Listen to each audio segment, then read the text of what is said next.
Pavarësisht ndërhyrjes nga toka dhe nga ajri në malin e Dajtit, vijojnë që të jenë aktive disa vatra zjarri pas riaktivizimeve në të dy anët e Kreshtës.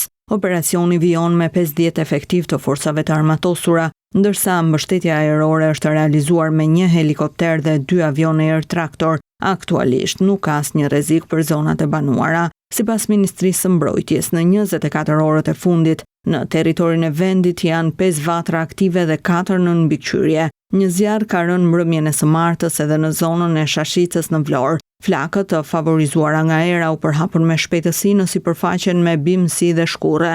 Megjithatë, forcat zjarrfikëse kanë vënë në kontroll flakët. Ndërsa në malin e Dardhës, në Librazh, një vatër zjarri është riaktivizuar në një sipërfaqe pyjore prej rreth 8 hektarësh. Në Ballënjë të Dibrës, flakët vijojnë në terren të vështirë shkëmbor, por pa rrezik për zonat e banuara. Situata paraqitet më e përmirësuar në Puk, ku në Gjegjan, Gojan i Vogël, Gojan i Madh, Prozhëm dhe Tërbun nuk ka më vatra aktive, ndërsa zonat vijojnë që të mbahen në mbikëqyrje.